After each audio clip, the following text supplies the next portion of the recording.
aktualesnis yra moterim, tai yra pakabukai, mobilūs telefonai kabantys ant kaklo, ten dar kažkas. Tikrinami į jokių būdų neturi papulti ir jokių klastos.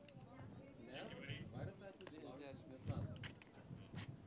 Gelbėtojai, tai būtent jie pasakoja apie tikrus atvejus. Ir netgi rekomenduojama yra, jeigu, sakysime, yra kažkokios striukės storos, reiškia, išpūstos striukės, tai žiemą geriau jas nusivilkt, kad visgi diržas būtų kuo arčiau kūno, kad būtų kuo mažesnis tarpas tarp kūno ir diržo, kad diržas iškart galėtų pradėti jūs stabdyti. Tai yra vienas dalykas. Galvos atnašas yra svarbus net ir frontalinio durimo atveju, nes jeigu teko matyti, sakysim, per Discovery kartais rodo prieš testus, reiškia, manekenus. Iš pavyzdžiui, mes judame į priekį, taip, o po to mus atmeta atgal į sėdynę, kai baigėsi, reiškia. Kad remtųsi, reiškia, galva kažkur ausų lygiai, akių lygiai, matome šitoj zonai. Tai yra saugumo elementas.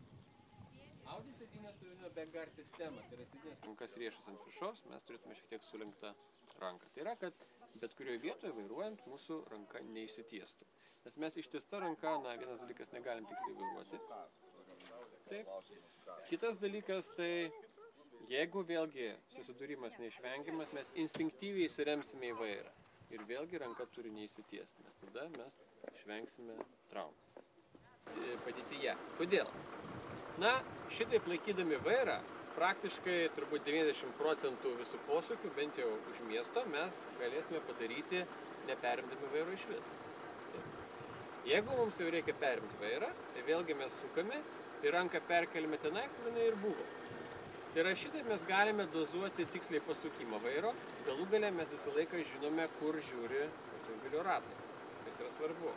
Ir jokių būdų mes vairuojame ne šitaip, taip, nes mes taip galim tik lėkštas plauti virtuvėje.